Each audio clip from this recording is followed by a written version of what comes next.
الحمدللہ وکفا والصلاة والسلام علی عباده الذین اصطفى خصوصا علی افضلہم وخاتم النبیین محمد الامین وعلی آلہ وصحبہ اجمعین اما بعد فقد قال اللہ تبارک وتعالی کما ورد فی سورۃ الشمس اعوذ باللہ من الشیطان الرجیم بسم اللہ الرحمن الرحیم والشمس وضحاها والقمر اذا تلاها والنهار اذا جلاها والليل اذا يغشاها والسماء وما بناها والارض وما طحاها ونفس وما سواها فألهمها فجورها وتقواها قد افلح من زکاها وقد خاب من دساها صدق اللہ العظیم رب اشرح لي صدری ویسر لي امری واحلل عقدۃ من لسانی یفقهوا قولی اللهم ربنا الہمنا رشدنا واعذنا من شرور انفسنا اللهم ارنا الحق حقا وارزقنا اتباعه وارنا الباطل باطلا وارزقنا اجتنابه اللهم وفقنا لما تحب وترضى اللهم زك انفسنا فانك خير من زكاها اللهم ربنا آنس وحشتنا في قبورنا وارحمنا بالقرآن العظيم اللهم اجعله لنا إماما ونورا وهدى ورحمة اللهم ذكرنا منه ما نسينا وعلمنا منه ما جهلنا وارزقنا تلاوته آناء الليل وآناء النهار واجعله لنا حجة يا رب العالمين آمين۔ کل میں نے اشارہ کر دیا تھا کہ قرآن حکیم میں سورۃ البلد کے بعد چار جو صورتیں ہیں ان کو ایک مشترک عنوان ان کے لیے میں نے تجویز کیا ہے چہار سورہ نور و ظلمت۔ ان چار صورتوں کے شروع میں قسمیں ہیں، چنانچہ پہلی صورت میں قسموں کا حصہ بہت بڑا ہے، جیسے ہم نے پہلے دیکھا تھا سورہ تکویر میں اذا الشمس کورت سے چل کر 13 آیتیں چلی تھیں، اور اس کے بعد ایک آیت آئی تھی جس پر کہ ان سب چیزوں کو جا کر پھر مرکوز کیا گیا، علمت نفس ما احضرت۔ لیکن سورہ انفطار میں صرف 4 آیتوں کے بعد وہ مضمون آیا اور زیادہ کھل گیا۔ وہی ترتیب یہاں ہے۔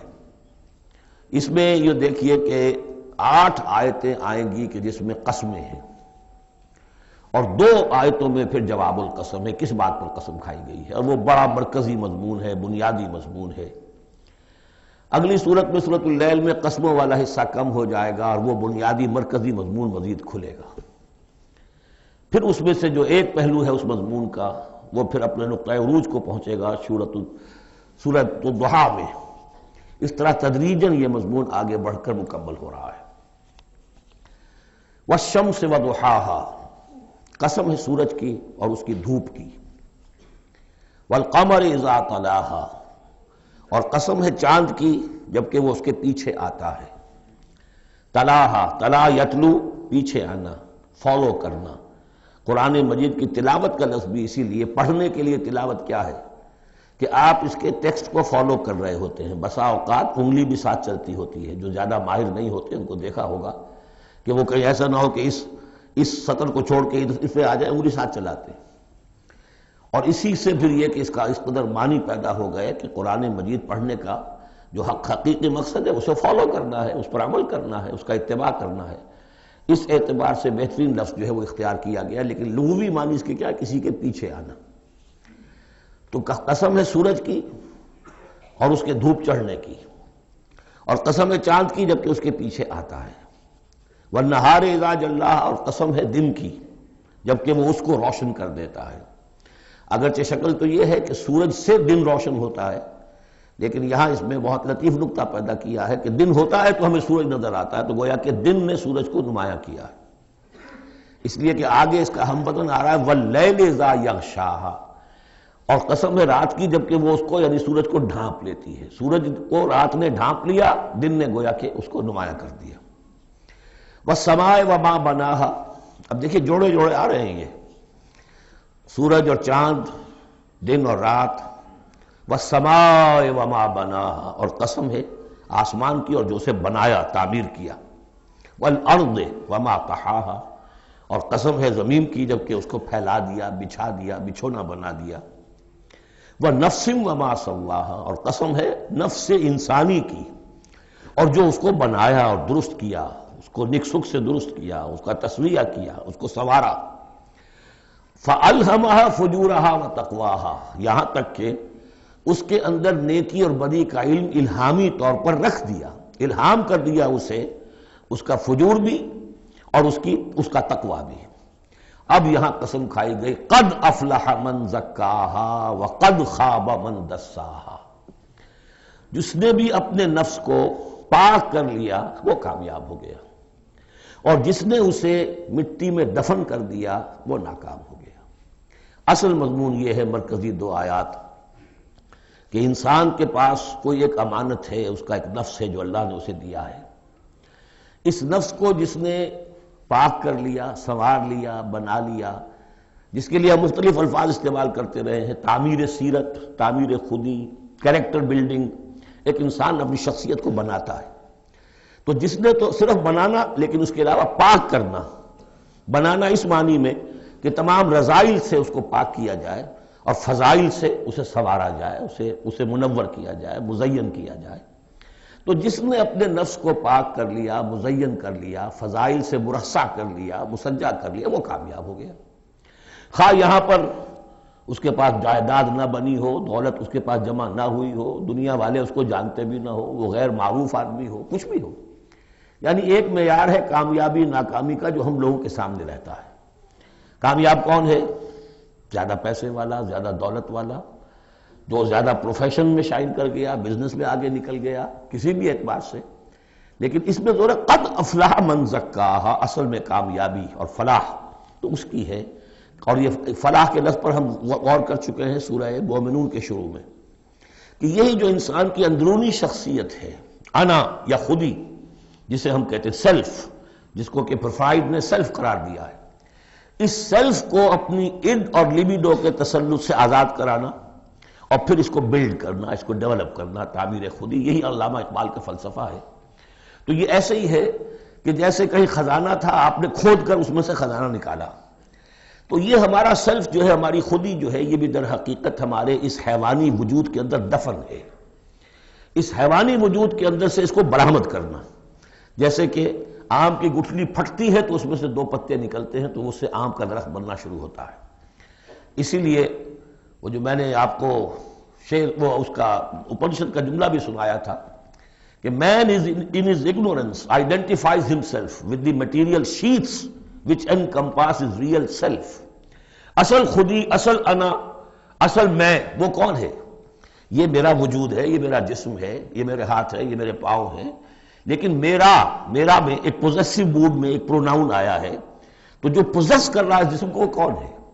وہ ایک اس کی اندرونی لطیف شخصیت ہے، اسے انا سے، خودی سے، سیلف سے تعبیر کرتے ہیں، اور در حقیقت وہ عبارت ہے اس روح سے کہ جو اللہ تعالیٰ نے پھونکی ہے اس میں، وَنَفَخْتُ فِيهِ مِن رُوحِي۔ تو اس مٹی کے ڈھیر میں اس روح کو ڈالا گیا ہے۔ اس کو برآمد کرنا اور اس کو بنانا اور سنوارنا، یہ ہے اصل کام انسان کا۔ جو اس میں کامیاب ہو گیا وہ کامیاب ہو گیا۔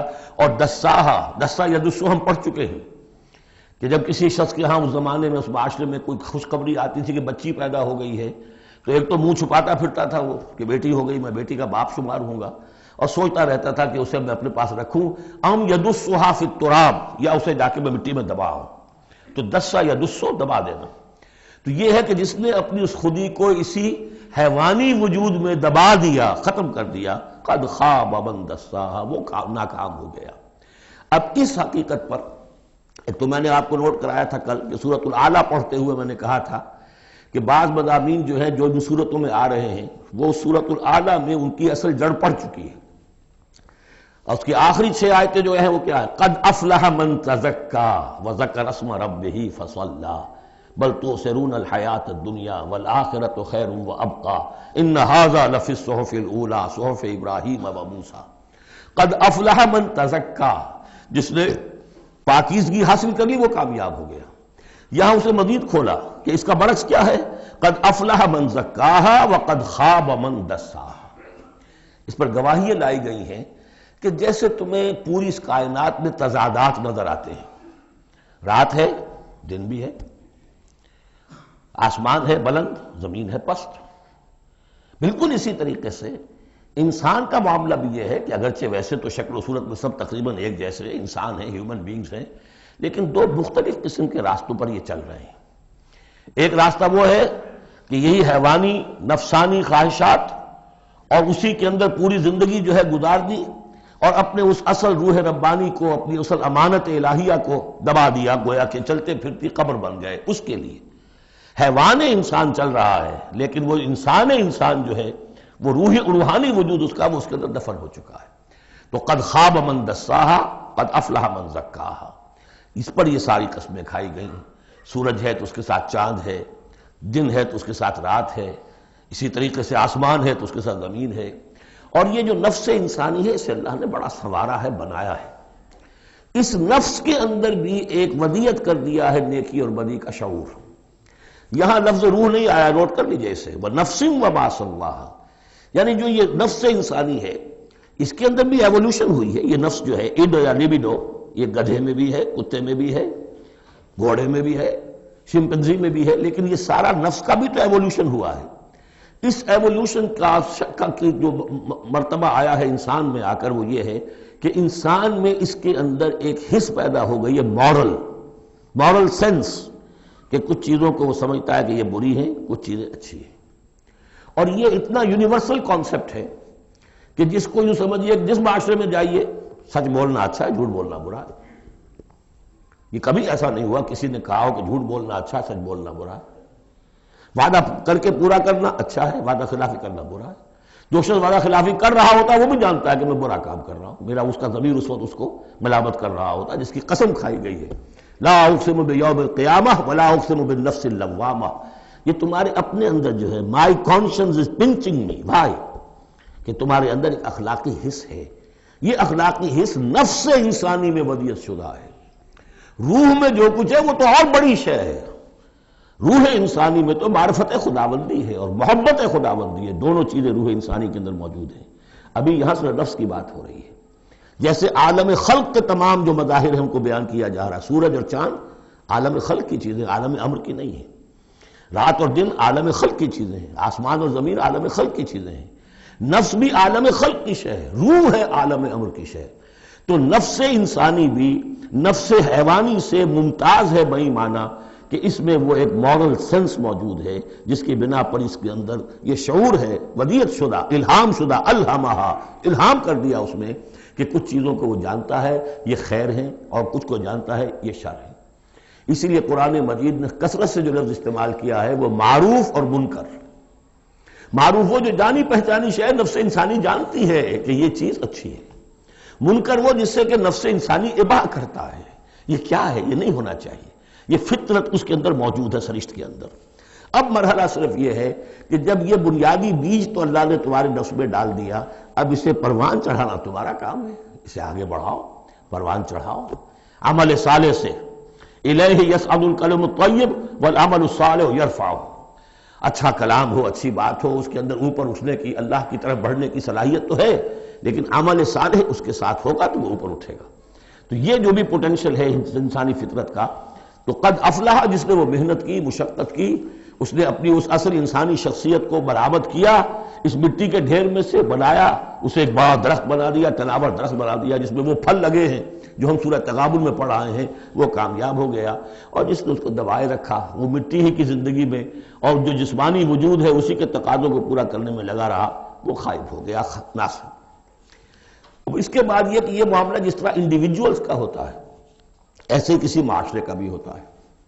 معاشرے میں بھی کچھ لوگ ہوتے ہیں کہ جو خیر کی طرف بلانے والے، کچھ ہوتے ہیں کہ جو بدی کی طرف بلانے والے۔ جس طریقے سے فرد کے اندر موجود ہے اسی طریقے سے پھر اس کے اندر بھی اگر ایک قوم کا اجتماعی ضمیر جو ہے وہ زندہ رہے اور امر بالمعروف نہی عن المنکر کا فریضہ وہاں سر انجام دیا جاتا رہے تو معاشرے کی خیر ہوگی۔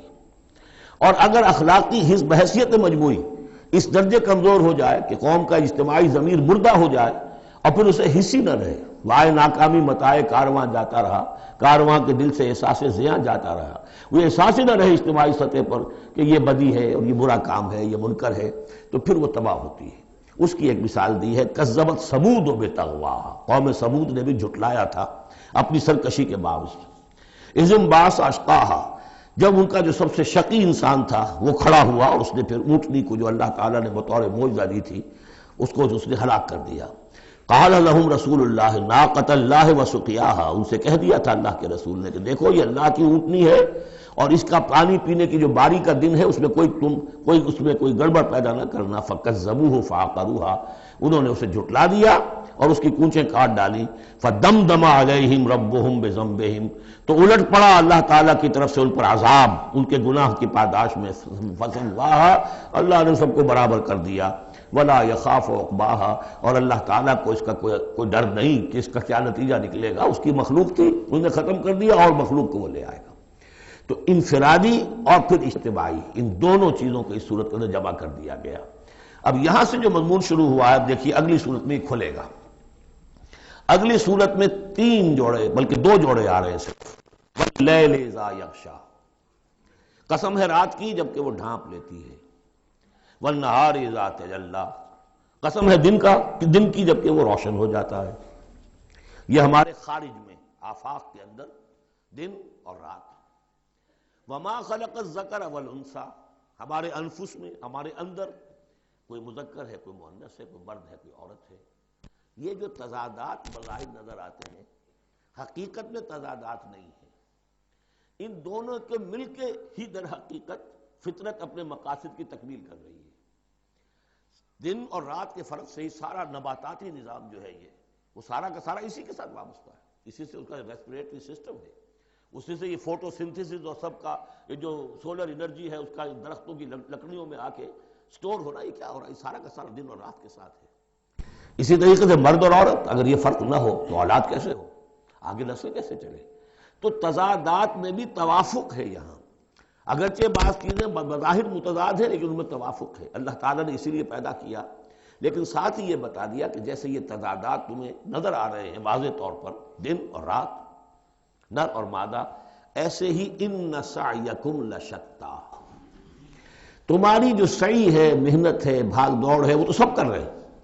وہ تو کل ہم پڑھ چکے سورہ بلد میں، لقد خلقنا الانسان فی کبد، ہم نے تمام انسانوں کو مشقت میں پیدا کیا۔ مشقت انسان کا مقدر ہے، محنت کرنی ہے، جد و جہد کرنی ہے، معاشی جد و جہد ہے، اور بھی جو ہے پھر اولاد کا پالنا ہے۔ لا اقسم بہذا البلد وانت حل بہذا البلد، کسی کا کوئی نظریہ بھی بن گیا ہے، کوئی آئیڈیل بھی ہے، کسی آئیڈیالوجی کا ماننے والا ہے، اب اس پر اس کا بوجھ ہے کہ اس آئیڈیالوجی کو پروموٹ کرے، اس نظریے کو پھیلائے، اور پھر یہ کہ اس نظام کو قائم کرنے کے لیے تن من دھن لگائے۔ تو کتنے بوجھ ہیں انسانوں پر، پھر کتنے صدمے انسان اٹھاتا ہے۔ تو فرمایا کہ لا اقسم بہذا البلد وانت حل بہذا البلد ووالد وما ولد لقد خلقنا الانسان فی کبد، مشقت تو ہر ایک کو کرنی ہے، لیکن جو نتیجے نکلتے ہیں مشقت کے وہ بالکل برعکس ہیں، رات اور دن کا سا تضاد ہے ان میں۔ ان سعیکم لشتی، کوئی شخص اس محنت کے نتیجے میں اپنے آپ کو جنت کا مستحق بنا لیتا ہے، کوئی شخص اسی محنت کے نتیجے میں اپنے آپ کو دوزخ کا مستحق بنا لیتا ہے، راستے جدا ہو جاتے ہیں۔ اس کی بڑی پیاری تشریح ایک حدیث میں آئی ہے، حضور نے فرمایا کل نفس یغدو، ہر جان جو ہے صبح جب ہوتی ہے ہر انسان کی، فبائع نفسہا، پھر یہ کہ وہ اپنے نفس کو بیچتا۔ اب کوئی دفتر جا رہا ہے اپنی صلاحیت بیچ رہا ہے، کوئی بیچارہ وہ چونکہ اور کچھ نہیں سیکھ سکا تھا، اینٹیں ڈھو رہا ہے، تعمیر کا جہاں ہو رہی ہے، کوئی کسی چلا رہا ہے، کوئی ہل چلا رہا ہے، کسی کی مشقت، کوئی اپنی جسمانی جو قوت ہے وہ بیچ رہا ہے، کوئی اپنی ذہنی صلاحیت، اپنی ایکسپرٹیز، ڈاکٹر ہے اس نے بڑی مشکل سے فن حاصل کیا ہے، وہ بیٹھ کے فیس لے رہا ہے، لیکن بیچ رہا ہے اپنے آپ کو، اپنا وقت بیچ رہا ہے۔ تو کل نفس یغدو فبائع نفسہ فموتقھا وموبقھا، دن بھر کی محنت کر کے شخص ایک وہ شخص ہے جس نے حلال کو پیش نظر رکھا، حرام سے بچا، جھوٹ نہیں بولا، کسی کو دھوکہ نہیں دیا، کسی کے ساتھ جو ہے بے ایمانی نہیں کی، وہ شام کو آئے گا تو مشقت تو اس نے بھی کی ہے لیکن یہ لے کر آئے گا اللہ کی رحمت۔ دوسرا شخص مشقت اس نے بھی کی ہے، کہیں کم تول دیا تھا، کہیں کم ماپ دیا تھا، کہیں جھوٹ بول دیا تھا، کہیں کسی کی حق تلفی کی تھی، کہیں کسی کی عزت نفس پر حملہ کر دیا تھا، وہ مشقت بھی کر کے آئے گا اور شام کو جہنم کی گٹھڑی لے کر آئے گا اپنے کندھے پر. یا وہ نفس کو جہنم سے آزاد کرا کے آیا شام کو، اور یا وہ شام کو جہنم کے عذاب کی ایک گٹھڑی لے آیا ہے. تو کل نفس یغدو فبائع نفسہ فموتقھا وموبقھا. اب وہ بات ہے، اب یہ اس اعتبار سے سمجھ لیجئے کہ میرے نزدیک قرآن مجید کی اہم ترین یہ صورت ہے. ایک راستہ ہے، اس کے 3 اوصاف بیان کیے ہیں. اگر یہ 3 اوصاف ہوں گے تو خیر کے راستے پر آدمی بڑھتا چلا جائے گا، اور اگر اس کے برعکس 3 صلاحیتیں ہوں گی تو انسان گرتا چلا جائے گا، شر کی طرف جو ہے وہ اس کا قدم آگے سے آگے بڑھتا چلا جائے گا. پہلے 3 اوصاف کون سے ہیں؟ وَاللَّيْلِ إِذَا يَغْشَىٰ وَالنَّهَارِ إِذَا تَجَلَّىٰ وَمَا خَلَقَ الذَّكَرَ وَالْأُنثَىٰ إِنَّ سَعْيَكُمْ لَشَتَّىٰ فَأَمَّا مَنْ أَعْطَىٰ وَاتَّقَىٰ وَصَدَّقَ بِالْحُسْنَىٰ. جس شخص میں عطا ہے، جود ہے، سخاوت ہے، کسی کو بھوکا دیکھے تو اگر 1 روٹی ہے تو اس کو بھی بانٹ کر کھا سکے، کسی کو تکلیف میں دیکھے تو اگر اس کے پاس کوئی ہے ایسی چیز جس سے کہ اس کی تکلیف وہ رفع کر سکتا ہو تو دریغ نہ کرے. یہ عطا ہے، جود، عطا، سخاوت. فاما من اعطا، پہلی شرط یہ ہے، چونکہ ہم سورہ بلد میں بھی دیکھا ہے کہ وہ جو گھاٹی ہے جس سے گزرنا مشکل ہے، فلقتحم العقبہ، وہ کون سی گھاٹی تھی؟ فک رقبۃ او اطعام فی یوم ذی مسغبۃ یتیما ذا مقربۃ او مسکینا ذا متربہ ثم کان من الذین آمنوا وتواصوا بالصبر وتواصوا بالمرحمہ.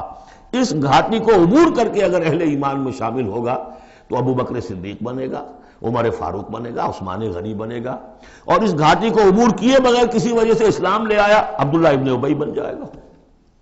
اگرچہ اس نے بھی کلمہ پڑھا ہے، اس نے بھی کہا ہے اشہد ان لا الہ الا اللہ واشہد ان محمد رسول اللہ، اور وہی کلمہ پڑھا ہے ابو بکر نے اور عمر نے اور عثمان نے اور علی رضی اللہ تعالیٰ عنہ. لیکن فرق کیا ہے؟ یہ زمین کچھ اور تھی جس میں بیج پڑا ہے، وہ زمین کچھ اور تھی جس میں بیج پڑا ہے، وہ زمین میں ہل چل چکا تھا. تو فرمایا کہ پہلی شے کیا ہے، اور یہ آیت ہم پڑھ چکے ہیں، 4 پارے کی پہلی آیت، لن تنالوا البر حتى تنفقوا مما تحبون. تم نیکی کے مقام تک رسائی حاصل نہیں کر سکتے جب تک کہ خرچ نہ کر سکو اللہ کے لیے اور اللہ کی مخلوق کے لیے، اور وہ چیز کہ جو تمہیں پسند ہو. یہ نہیں کہ جو اذکار رفتہ ہو گئی، بیکار ہو گئی، پرانی ہو گئی، دل سے اتر گئی، وہ دے دیا اور پھر سمجھا کہ ہم نے حاتم طائی کی قبر کو لات مار دی ہے. یہ نہیں. مما تحبون، نیکی کی گرد کو نہیں پہنچ سکتے. لن تنالوا البر حتى تنفقوا مما تحبون. تو پہلی شرط ہے اعطاء. دوسرا ہے واتقا. واتقا کیا ہے؟ وہی اخلاقی حس جو ہے وہ اگر بیدار ہے، نتیجہ کیا نکلے گا کہ وہ پھر نیکی کرنا چاہے گا، بدی سے بچے گا. وہی فَأَلْهَمَهَا فُجُورَهَا وَتَقْوَاهَا. اگر یہ حس مر نہیں گئی ہے، یہ دفن نہیں ہو گئی ہے، اس کے اوپر حوث جو ہے اس کا غلبہ نہیں ہو گیا ہے، کوئی اور غلط جو ہے انسان کا رجحان اس نے اسے دبا کر نہیں رکھ دیا ہے، تو تقا اس کے اندر ہوگا. میں کسی کا دل نہ دکھا دوں، میں کسی کا حق نہ مار لوں. اس کے اندر ایک احساس ذمہ داری جو ہے وہ موجود رہے گا. اور تیسری شرط وصدق بالحسنی، جو بھی اچھی بات اس کے سامنے رکھی جائے اور اس کا دل گواہی دے دے کہ ہاں بات ٹھیک ہے، فوراً قبول کرے، تصدیق کرے. اس وقت یہ نہ کرے کہ یہ میں اگر مان لوں گا تو فلاں چیز چھوڑنی پڑ جائے گی، یہ اگر مان لوں گا تو فلاں کام کرنا پڑ جائے گا، یہ اگر مان لوں گا تو فلاں شخص ناراض ہو جائے گا، یہ اگر مان لوں گا تو مجھے یہ نقصان ہو جائے گا. اگر یہ سوچ کر رک گیا تو فیل ہو جائے گا. بلکہ یہ کہ جب دل نے گواہی دے دی کہ ہاں ٹھیک ہے، حق ہے، صحیح ہے، فوراً کہو دیکھیے جی آپ کی یہ بات، یعنی اس کو سمجھیے پریکٹیکلی. اگر آپ کسی بحثی میں بھی مبتلا ہو گئے کسی کے ساتھ، اور پھر یہ ہے کہ آپ نے کسی وقت محسوس بھی کر لیا کہ پلڑا اس کا بھاری ہے، بات اس کی صحیح ہے، لیکن ایک یہ کہ اڑے ہوئے، اب کیسے مان لوں میں کہ میں ہار گیا. ایک یہ کہ شخص کہ ٹھیک ہے صاحب آپ کی یہ بات مجھے بالکل دل کو لگی ہے، ٹھیک ہے، ابھی اور غور کریں گے، سوچیں گے، چلیں گے آگے اور اس مسئلے، لیکن یہ بات آپ کی ٹھیک ہے. اس سے انسان کے اندر جو ہے پھر وہ ہم آہنگی پیدا ہوتی ہے، بات آگے بڑھتی ہے. لیکن یہاں سمجھ لیجئے کہ بنیادی طور پر یہ 3 اوصاف ہیں. فاما من آتا، بخل نہ ہو، اتقا اور اس کے اندر یہ اخلاقی حس بیدار ہو. نمبر 3، جو اچھی بات سامنے آئے اس کی تصدیق کر دیں. فَسَنُيَسِّرُهُ لِلْيُسْرَىٰ، تو ہوتے ہوتے ہم آسانی سے، اب یہ لفظ بھی آ چکا تھا سورہ علق میں، وَنُيَسِّرُكَ لِلْيُسْرَىٰ، میں نے کہا تھا اس لفظ کو یہاں نوٹ کر لیجئے اور یہیں سے یہ بات آگے کھلے گی۔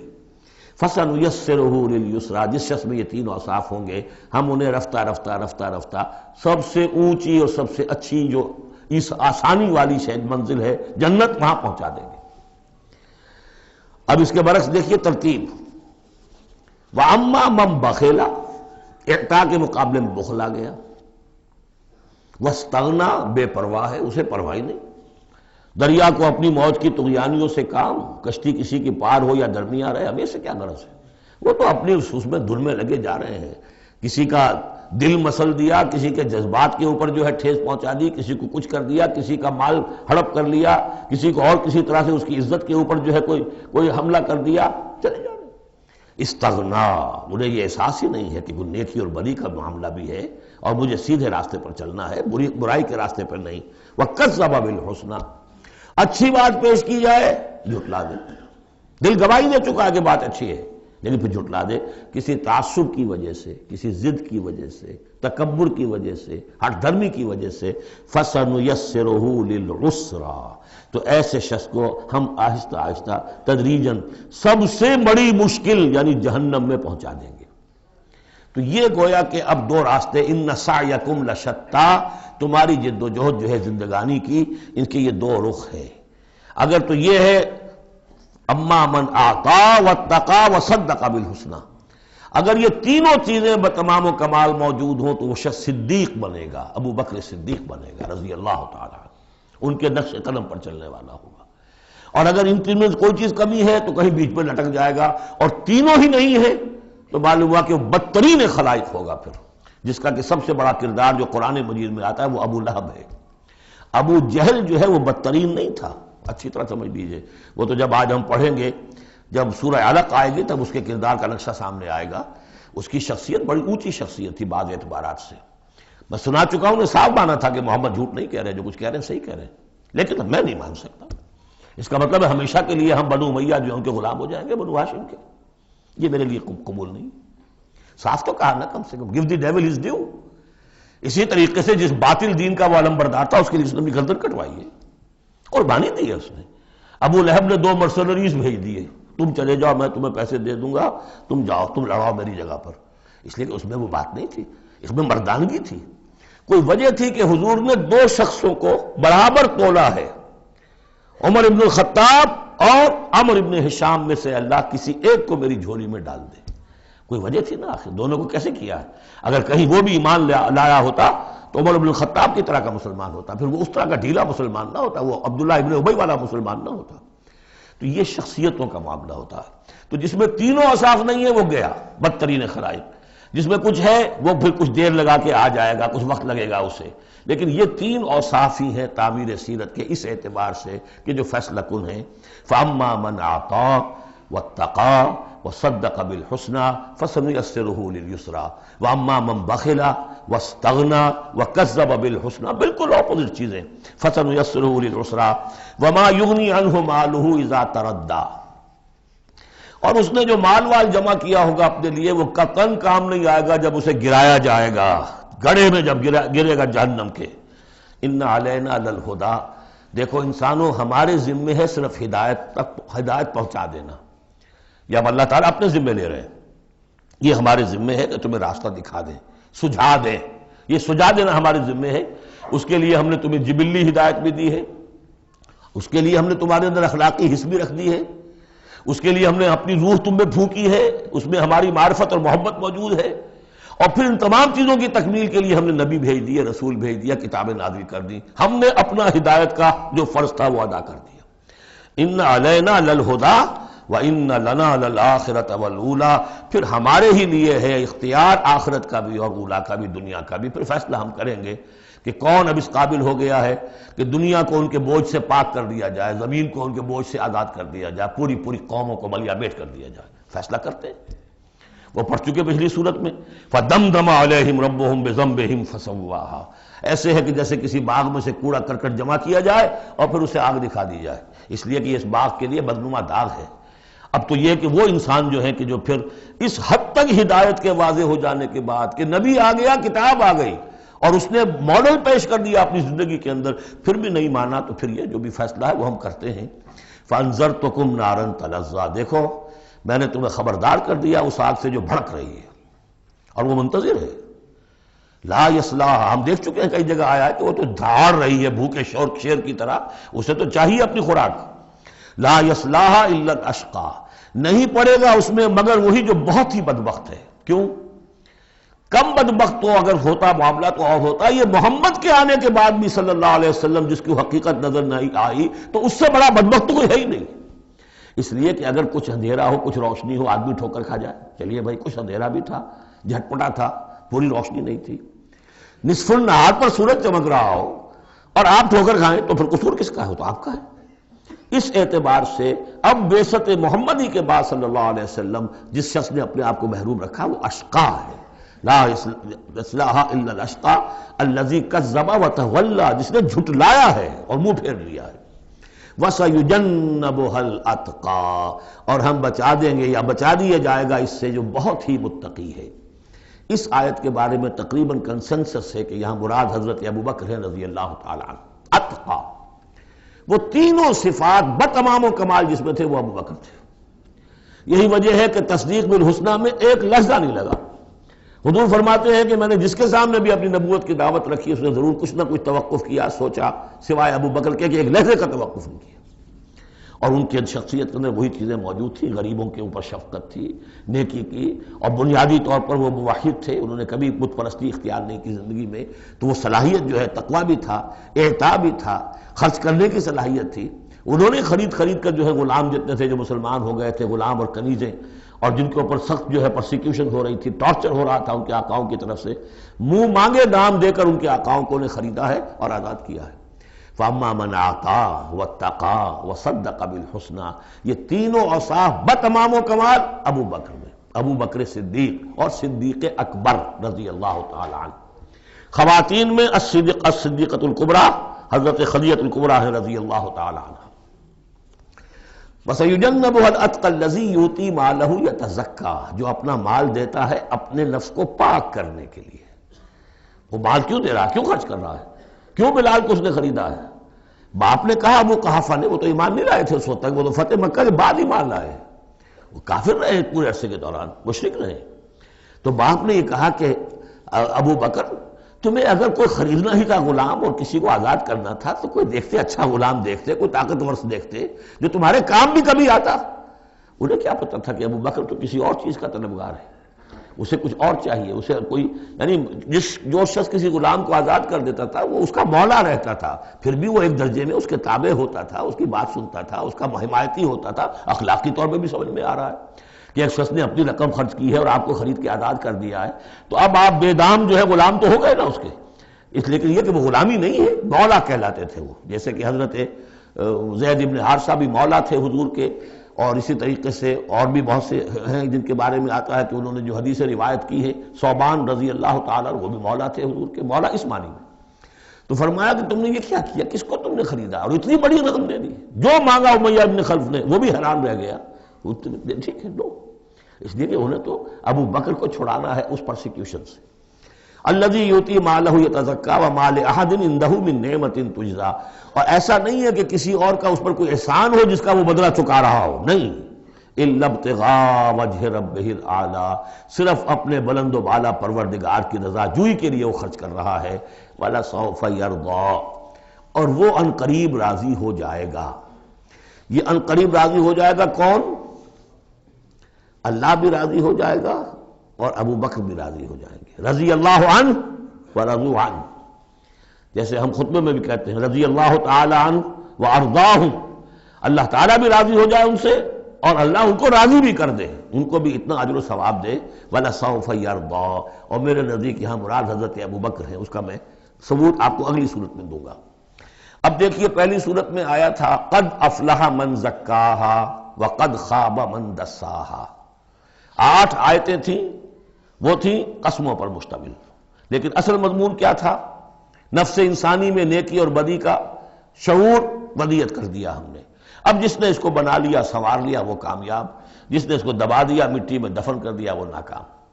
اگلی صورت میں آگے راستہ بتا دیا. سنوارنے کا راستہ کیا ہے؟ اعطا، تقوی، تصدیق بالحسنہ.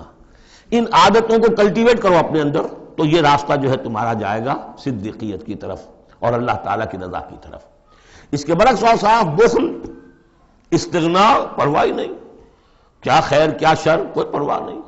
اپنی خواہشات کو پورا کرنا ہے، اپنی اشتہا جو ہے اس کو شہوت کو پورا کرنا ہے، حرام سے حلال سے کوئی بحث نہیں. اور یہ کہ بات سچی آئی، اچھی آئی اور دل نے گواہی دے دی پھر بھی اس کو رد کر دیا تو وہ دوسری منزل پہ نکل جاؤ گے. اب یہ جو پہلی منزل تھی اس کا نقطہ عروج کون ہے؟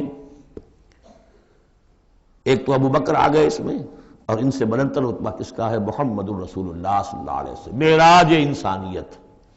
اب جو دو صورتیں آ رہی ہیں ان کا سارا تعلق کلیتاً محمد الرسول اللہ کے ساتھ ہے. یہ سیرت النبی کے اعتبار سے بھی بہت اہم ہیں دو صورتیں. بعض اعتبار سے جو صوفیانہ اس میں مسائل آئے ہیں، اور عام طور پر ہمارے مفسرین، ایسے مفسرین خصوصاً جدید دور کے کچھ ریشنلسٹ قسم کے لوگ، وہ تو ان مطالب کی گرد کو بھی نہیں پہنچے. ہمارے جو پرانے مفسرین ہیں چونکہ ان کا ذوق جو ہے وہ ان کے اندر، وہ ذوق بھی اندر ہے موجود ان کے اندر، اسلام کے اور دین کے باطنی حقائق، قرآن کے باطنی حقائق کا. تو میں اس کے حوالے سے چند چیزیں آپ کو بتاؤں گا. سورۃ الضحیٰ کا جو اس کا جو شان نزول ہے وہ یہ ہے کہ کچھ دنوں کے لیے، ایک تو بالکل شروع میں جو رک گئی تھی فترت وحی، اس کے علاوہ پھر ایک موقع آیا ہے کہ کچھ عرصے کے لیے بہت دن گزر گئے حضرت جبرائیل نہیں آئے اور آپ کے اوپر ایک شدید قسم کی جو ہے وہ پریشانی طاری ہو گئی. کچھ لوگوں نے بھی تانا دینا شروع کر دیا. کچھ عرصے سے محمد تم نے کوئی نئی وحی نہیں سنائی، کیا ہوا؟ تمہارا شیطان کیا چلا گیا بس؟ اب کوئی ایسا بھی بتایا گیا کہ ایک دفعہ کہیں متواتر کئی راتوں تک آپ رات کو اٹھے نہیں، تو کہا وہ تمہارا شیطان تمہیں چھوڑ گیا ہے. کوئی ساتھ کے رہنے والی عورت جو تھی کہ رات میں نے سنی نہیں تمہاری کوئی پڑھنے کی جو تم پڑھا کرتے تھے، شاید شیطان تمہیں چھوڑ گیا ہے. خود آپ کو جس قدر ایک اشتیاق رہتا تھا کہ وہی آئے اور آپ کی وہ روح کو جو ہے مزید اور غذا اور تر و تازگی جو ہے وہ مسلسل ملتی رہے، اس کی وجہ سے یہاں تک آتا ہے کہ حضور فرماتے ہیں کہ اس درجے میں رنج اور غم میں تھا کہ میں سوچتا تھا کہ میں پہاڑ کے اوپر چڑھ کر اپنے آپ کو گرا دوں. بربنائے طب بشری اس درجے حضور کے اوپر جو ہے یہ شاخ گزر رہا تھا کہ وہی کیسے بند ہو گئی. اور اس میں یہ بھی تھا کہ اللہ ناراض تو نہیں ہو گیا، کیا مجھ سے کوئی خطا تو ایسی نہیں ہو گئی؟ یہ سبب کیا ہوا ہے؟ یہ ہے وہ کیفیت کہ جس کے اندر یہ آیتیں نازل ہو رہی ہیں. اور اب آپ اس کو سمجھ لیجئے کہ اس کا نفسیاتی اور انسان کی باطنی کیفیات کے ساتھ کیا تعلق ہے. انسان پر دو طرح کی کیفیات طاری ہوتی رہتی ہیں. جیسے میں نے پہلے ایک دفعہ آپ کو بتایا صدیق اور شہید کے درمیان جو فرق ہے بنیادی، کہ کچھ بنیادی طور پر لوگ ایکسٹروورٹس ہوتے ہیں، کچھ بنیادی طور پر انٹروورٹس ہوتے ہیں. ایکسٹروورٹس کھیل کود بھاگ دوڑ، لوگوں سے ملنا جلنا، گفتگو ہے، اسے دھکا دے دیا، اس سے مذاق کر لیا، اسی میں وہ خوش رہتے ہیں، بڑے مگن رہتے ہیں. تنہائی انہیں کاٹ کھانے کو دوڑتی ہے. اور ایک انٹروورٹس ہوتے ہیں کہ وہ مجلس وغیرہ کو نہیں ہوتے، اپنے تنہائی میں کہیں بیٹھے ہیں، غور و فکر کر رہے ہیں، سوچ بچار کر رہے ہیں. انہیں وہ مجلس سے زیادہ اپنا گوشہ تنہائی جو ہے وہ زیادہ عزیز ہوتا ہے. تو یہ دو مزاج اللہ نے بنائے ہیں. اسی طرح ہر انسان کے اوپر آلٹرنیٹلی کچھ کیفیات آتی ہیں جس کو ہم کہتے ہیں میرا موڈ آف ہے. ایک طرح کا قبض سا ہو جاتا ہے طبیعت میں بندش سی ہوتی ہے. کسی وقت اسی شخص کے اندر پھر انشراح سا ہو جاتا ہے، پھر ہنسنے بولنے کو جی چاہتا ہے، گفتگو کرنے کو جی چاہتا ہے. تو یہ کیفیت جب انسان کی روحانی زندگی سے متعلق ہو جائے تو اس کو پھر صوفیہ نے نام دیا قبض اور بسط. کبھی طبیعت میں انشراح ہے، انبساط ہے، طبیعت جو ہے وہ آبادہ ہے، ہر چیز میں روشنی کا پہلو آدمی دیکھ رہا ہے. ہر چیز کے اندر آپ کو معلوم ہے ایک تاریک رخ بھی ہوتا ہے کسی معاملے کا اور روشن رخ بھی ہوتا ہے. اس وقت انسان روشن رخ کو دیکھتا ہے. اور ایک وقت میں آتا ہے کہ طبیعت میں بندش سی لگ گئی ہے، جیسے اندر کوئی پکڑ لیا کسی نے. اب طبیعت جو ہے وہ بھی اپنے اندر وہ انقباض محسوس کر رہی ہے اور پھر آدمی پیسیمسٹک ہو جاتا ہے، نا امید سا ہوتا ہے، پھر اسے ہر معاملے کا تاریک پہلو زیادہ نظر آنے لگتا ہے. تو یہ قبض اور بسط کی کیفیات ہیں. جب کبھی قبض کی کیفیت ہو، قاضی ثناء اللہ پانی پتی رحمۃ اللہ علیہ نے تفسیر مظہری میں لکھا ہے کہ قبض کی کیفیت میں اس صورت کا پڑھنا تریاق ہے. جس طرح حضور صلی اللہ علیہ وسلم کے لیے گویا کہ اس وقت جو وحی کا بند ہو جانا تھا وہ گویا کہ ایک طرح کے انقباض اور قبض کی کیفیت پیدا ہوئی تھی. اس میں اب اللہ تعالیٰ فرما رہے ہیں والضحیٰ، قسم ہے دن کے دھوپ چڑھنے کے وقت کی، واللیل اذا سجا، اور قسم ہے رات کی جبکہ وہ چھا جائے. یا ساکن ہو جائے. سجا کے دونوں معنی ہے سکون. اب دیکھیے ان دونوں کو کیوں لائے؟ اس لیے کہ صبح ہے، حرکت ہے، برکت ہے، چلنا ہے، دوڑنا ہے، ہر شخص جا رہا ہے، ادھر جا رہا ہے، ادھر جا رہا ہے.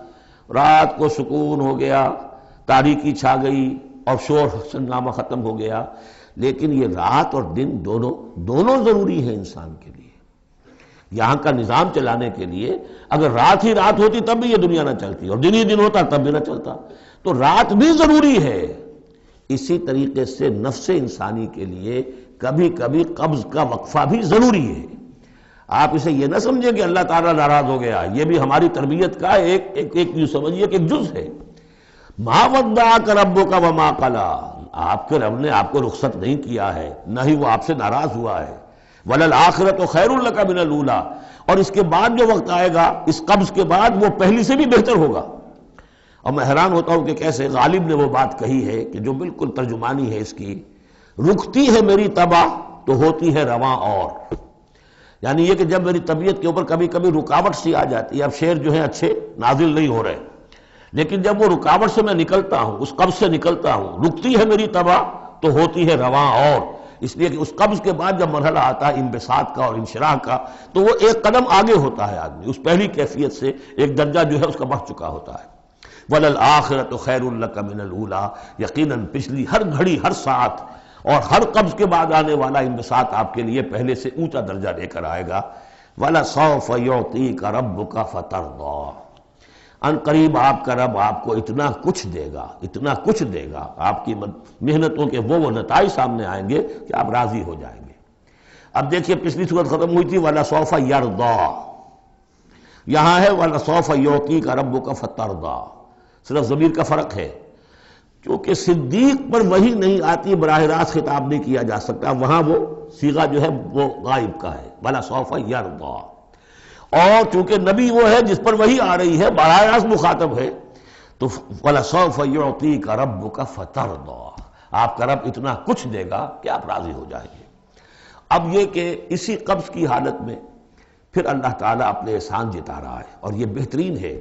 کبھی طبیعت پر ڈپریشن ہو اس طرح کی اور قبض کی کیفیت ہو تو آدمی یاد کرے کس کس مرحلے پر اللہ نے میری دستگیری فرمائی، کن کن مراحل پر اللہ تعالیٰ نے مجھے مشکلات سے نکالا. اس سے وہ حوصلہ بڑھتا ہے.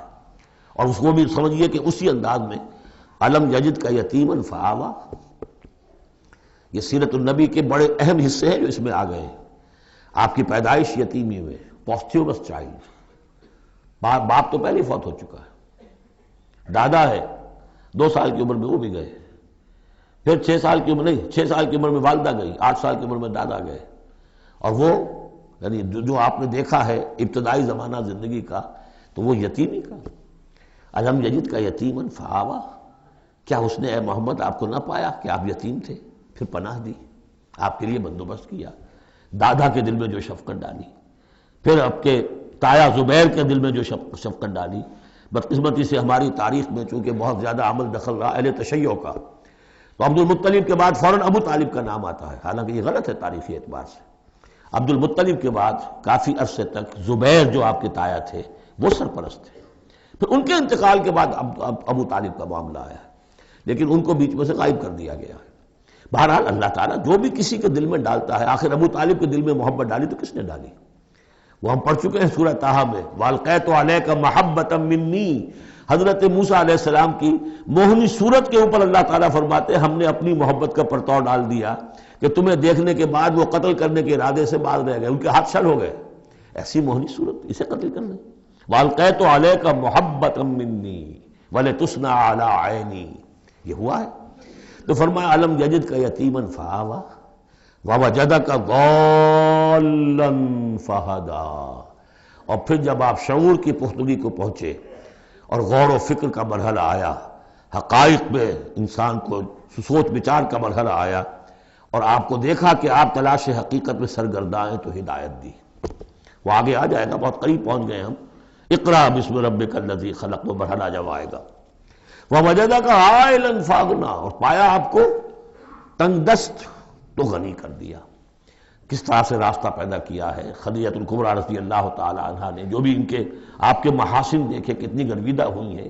بڑے بڑے سردار قریش کے جو ہے ان سے نکاح کے خواہش مند تھے، انہوں نے خود جو ہے اپنی لونی کے ذریعے سے پیغام دیا ہے حضور کو. تو یہ ساری چیزیں جو ہے ان کی ساری دولت جو ہے وہ پوری کی پوری انہوں نے لا کر حضور کے قدموں میں ڈال دی ہے. وَوَجَدَكَ عَائِلًا فَأَغْنَىٰ فَأَمَّا الْيَتِيمَ فَلَا تَقْهَرْ. تو اے نبی تقاضے ان تینوں چیزوں کے کیا ہیں؟ ہم نے آپ کو یتیم پایا، پناہ دی، اب آپ بھی یتیم کے سرپرستی کیجئے، کسی یتیم کو اس کے اوپر کوئی جبر نہ ہو، سختی نہ ہو. وَأَمَّا السَّائِلَ فَلَا تَنْهَرْ. اور آپ جبکہ تلاش حقیقت میں سرگرداں تھے تو ہم نے آپ کو ہدایت دی، اسی طریقے سے اب آپ کو بھی کوئی شخص سائل بن کر آپ کے پاس آئے سوال کرے، اسے جھڑکنا نہیں ہے. اسے جو بھی سائل دونوں طرح کے ہوتے، سوال کرنے والا کوئی علمی سوال اور سوال کرنے والا کوئی مالی مدد کے لیے. وَأَمَّا بِنِعْمَةِ رَبِّكَ فَحَدِّثْ. اور جو ہدایت تمہیں دی ہے ہم نے اب اسے عام کرو، یہ نعمت ہے، آپ کے رب کا انعام ہے، یہ ہدایت جو آپ کو عطا ہوئی ہے اس کو بیان کرو. اس کے بیان کرنے میں یہ بھی ہے کہ اللہ کے انعامات کا چرچا انسان کرے اس کا شکر ادا کرنے کے لیے، اور یہ بھی ہے کہ اس کو پھیلائے اور عام کرے، دوسروں تک پہنچائے، ورنہ وہ بخل ہو جائے گا کہ وہ دولت جو ہے ہدایت کی اس کو آدمی صرف اپنی ذات تک محدود رکھے اور اس کا جو خیر ہے وہ دوسروں تک نہ پہنچائے. سورۃ الانشراح، بسم اللہ الرحمن الرحیم. الم نشرح لک صدرک ووضعنا عنک وزرک الذی انقض ظہرک ورفعنا لک ذکرک. کیا ہم نے آپ کے لیے آپ کے سینے کو کھول نہیں دیا، انشراح نہیں دے دیا آپ کو، اور آپ پر جو ایک بوجھ پڑا ہوا تھا وہ اٹھا نہیں لیا. الذی انقض ظہرک، جو آپ کی کمر کو دوہرے کیے دے رہا تھا، توڑے دے رہا تھا. ورفعنا لک ذکرک، اور ہم نے آپ کے ذکر کو بلند کر دیا. فَإِنَّ مَعَ الْعُسْرِ يُسْرًا إِنَّ مَعَ الْعُسْرِ يُسْرًا. تو یقیناً مشکل کے ساتھ ہی آسانی ہے، یقیناً مشکل کے ساتھ ہی آسانی ہے. فَإِذَا فَرَغْتَ فَانْصَبْ وَإِلَىٰ رَبِّكَ فَارْغَب. تو جب آپ فارغ ہو جائیں تو پھر یہ کہ خوب کمر کس لیجئے، محنت کیجئے اور اپنے رب کی طرف راغب ہو جائیے. یہ مشکلات القرآن میں سے ہے. عام طور پر سمجھتے ہیں لوگ کہ جو مشقتیں تھیں دعوت و تبلیغ میں، اور جو آپ کے اوپر جو لوگ فکرے چست کر رہے تھے اس کی وجہ سے آپ کو یہ رنج ہو رہا تھا. تو یہاں اصل میں یہ بات نہیں ہے، وہ بھی ہے اپنی جگہ پر. حقیقت میں بات کون سی ہے؟ اور کیونکہ یہ بھی معلوم ہے کہ یہ بالکل ابتدائی زمانے کی صورتیں ہیں، لہذا اس دور میں تو ابھی اس طریقے کا جو ہے کوئی بہت زیادہ پرسیکیوشن بھی نہیں تھی، بہت زیادہ مخالفت بھی نہیں تھی. اس سے کہیں زیادہ بڑے مراحل سے آپ کو گزرنا پڑا ہے. 3 سال کی جو بھی قید بنی ہاشم، شیب بنی ہاشم کی قید ہے، وہ بعد کی بات ہے. جو یوم طائف آ رہا ہے وہ اس کے بہت بعد کی بات ہے. یوم احد بہت بعد میں آ رہا ہے. یہ اصل میں کیا ہے؟ جس شخص کو اللہ تعالیٰ نبوت دیتا ہے اس کی سب سے زیادہ جو خواہش ہوتی ہے وہ اللہ کے ساتھ لو لگا کر بیٹھا رہے. اور رسالت کا فریضہ ایسا ہے کہ جاؤ خلق خدا کو ہدایت کا راستہ دکھاؤ. اب کہاں وہ کیفیت؟ دن ڈھونڈتا ہے پھر وہی فرصت کے رات دن بیٹھے رہے تصور جانا کیے ہوئے. کہاں اللہ کی طرف رخ کر کے اللہ کا بندہ کھڑا ہے رات کے وقت. کیا اس کی کیفیت ہے، اس کے قلب کی، اس کی روح کی، کیا انشراح ہے، کیا انبساط ہے، کن بلندیوں پر اس وقت وہ ہے، کس روحانی وسعتوں کے اندر جو ہے وہ اس وقت پیراکی کر رہا ہے. اور کب جا رہے کسی نے کہہ دیا پاگل ہے، کسی نے کہہ دیا کہ یہ تو مجنون ہے. دیکھو ذرا یہی شخص ہے جو کہتا ہے آپ کے معبودوں کو کہ یہ غلط ہے. اب اس کا ایک تقدر ہو رہا ہے دل کے اوپر. کہاں وہ کیفیت؟ علامہ اقبال نے اسے لکھا ہے، 4th لیکچر ہے ان کا جو خطبات میں سے شیخ عبد القدوس گنگوہی رحمۃ اللہ علیہ کا قول دیا ہے. وہ کہیں کسی کیفیت میں بیٹھے ہوئے تھے اسی طرح مراقبے میں، اچانک اقامت کی آواز آ گئی. اب جماعت کھڑی ہو رہی ہے تو وہ آرہل کھڑا ہونا ہے، تو نماز میں تو جانا ہے. تو کہا کیا، جھنجلا کر کہا، حضوری سے نکال کر دربانی میں کھڑا کر دیا. اس وقت جس مراقبے کی کیفیت میں تھا وہ تو حضوری کی کیفیت مجھے حاصل تھی. اب میں دربانی میں آ گیا ہوں. یہاں پر نماز تو آپ پڑھیں گے تو امام کے پیچھے پڑھیں گے. اس نے کہا اللہ اکبر تو کرنا ہی ہے رکوع، چاہے ابھی آپ کے دل چاہ رہا ہے اور قرآن پڑھا جائے تو کیسے ہوگا؟ تو اس کا حکم ماننا آپ نے. آپ چاہ رہے ہیں سجدے میں پڑے رہے ابھی سر نہ اٹھائیں، لیکن وہ تو کہے گا اللہ اکبر، تو وہ سر آپ نے اٹھانا ہی ہے. تو وہ ایک اور نظام ہے، وہ نظام با جماعت ہے. اس سے ایک جماعت کی تشکیل جو ہے وہ مطلوب ہے، اور ایک ہے انسان کا اپنا روحانی ترفع، اس کے کچھ اور تقاضے ہوتے ہیں. تو جیسے حضرت موسیٰ سے کہا گیا ہر دفعہ آپ نے دیکھا اذهب الى فرعون انه طغى، اور وہ اگر وہیں پر رہتے ڈیرا لگا دیتے، ہر وقت گفتگو ہو رہی ہے، مخاطبہ مکالمہ مل رہا ہے، تو جو لذت اس میں تھی، اس کے اندر جو ہے وہ جو مشقت ہے وہ یہ تھی رفتہ رفتہ پھر آپ کا مزاج اس کا خوگر ہوا ہے، اور پھر یہ کہ جب اللہ تعالیٰ نے اس میں بہت سے لوگوں کو بھی شامل کر دیا، پھر وہ جو تسکین پیدا ہوئی کہ ایک شخص وہ ہوتا ہے جو اکیلا، اس کو مولانا روم نے بڑی خوبصورتی سے وضاحت سے، اگرچہ وقت کا مجھے احساس ہو رہا ہے کہ وہ تو گھنٹہ پورا ہو رہا ہے اور ہم نے تو ابھی یہ 4 صورتیں ختم نہیں کی، کہ یہ بارش کا ایک بتایا ہے مثال کہ بارش میں ایک مرحلہ ہوتا ہے کہ سمندر سے بخارات اوپر جا رہے ہیں، نہایت صاف شفاف، اس میں تو کوئی قدورت نہیں ہوتی، وہ تو ڈسٹلڈ واٹر جا رہا ہے، وہ اوپر گیا، پھر وہ گیا، اس نے بارش کی شکل اختیار کی، جب بارش کو بن کر وہ گرا ہے تو اس نے اب فضا کو بھی دھو دیا، تو فضا کی قدورت اپنے اندر لی نا، فضا کو صاف کر کے وہ آیا نیچے، زمین کا بھی گند صاف کرتا ہے، صاف کر کے اور وہ گند لے کے دریا میں شامل ہوا، اور پھر گیا اور سمندر میں جا کر گند اس نے وہاں چھوڑا، پھر وہ پاک ہو کر صاف ہو کر بڑی ہی یعنی لطیف شکل میں پھر یہ ہو رہی ہے، یہ ہے ایک سیر الی اللہ، اللہ کی طرف بڑھا جا رہا ہے، رات کو اللہ کا بندہ کھڑا ہے اور اللہ سے مناجات ہو رہی ہے، یہ وہ ہے بخارات کا اوپر اٹھنا، نہایت پاکیزہ لطیف کیفیت۔ اور جب آپ آئے ہیں تو بارش کے مانند ہیں، اب آپ دھو رہے ہیں، تو جو دھو رہے ہیں اس سے خود اپنے آپ کو بھی تقدر ہوتا ہے، کسی نے کچھ کہہ دیا، کسی نے کچھ کہہ دیا، کسی نے کچھ کہہ دیا، کسی نے فکرہ چست کر دیا، اب آپ کو ضرورت ہے کہ پھر ذرا اپنے آپ کو بھی صاف کریں دوبارہ، پھر رات کو کھڑے ہو جائیں، سیر الی اللہ، سیر فی اللہ، سیر عن اللہ الی اللہ، یہ جو ہے جو تبلیغ کا اور فریضہ رسالت ہے یہ بھی سیر الی اللہ ہے نتیجے کے اعتبار سے، لیکن اس وقت عن اللہ ہے، اللہ کی طرف تو پشت ہو گئی۔ اب دیکھیے جب آپ نماز میں کھڑے ہیں تو رخ کدھر ہے؟ اللہ کی طرف، جا رہے ہیں تبلیغ کے لیے تو اللہ کی طرف تو پشت ہو گئی، اب تو آپ جا رہے ہیں تو خلق کی طرف آپ کا رخ ہے، اللہ کی طرف تو پشت ہے۔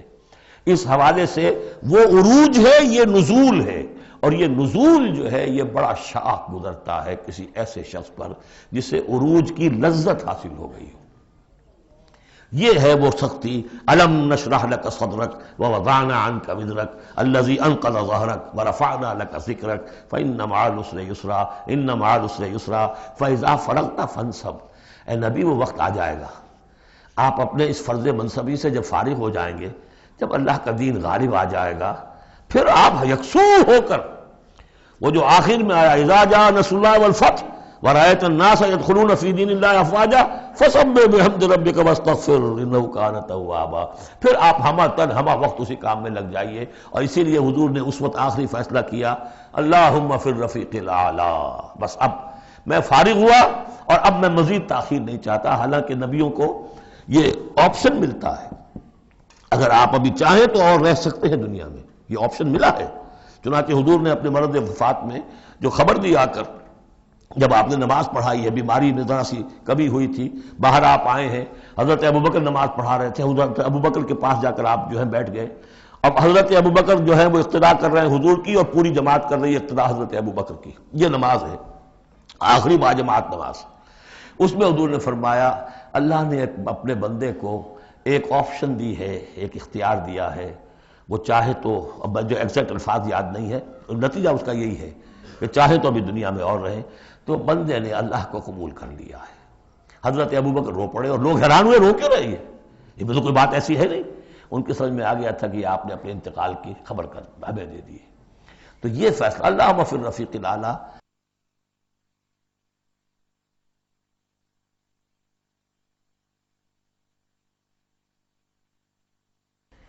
یہ جو شاخ گزر رہا تھا نا، یہ جو دنیا کے اندر معاملہ دعوت و تبلیغ، یہ اس روحانی جو ربط ہوتا ہے اللہ کے ساتھ، اس کے اعتبار سے اس میں رکھنا پڑتا ہے، کہاں وہ کیفیت کہاں یہ کیفیت، اور اس کی وجہ سے جلدی آپ نے فرمائی، میں سمجھتا ہوں کہ اگر ابھی جو لوگ، یہ اتنا عظیم انقلاب برپا ہوا تھا عرب میں، اور رأیت الناس یدخلون فی دین اللہ افواجا، ان کی ابھی بڑی تربیت کی ضرورت تھی، یہ تربیت کے مراحل ابھی ان کے پورے نہیں ہوئے تھے، یہ تو صرف مکہ اور مدینے کے لوگ تھے جو آپ کی تربیت سے اس طریقے سے بہرہ اندوز ہوئے اور ان مستفید ہوئے، یہ جو پورا عرب جو ہے ایمان لے آیا، اور ان کو تو آپ کی تربیت کا بھی وقت نہیں ملا۔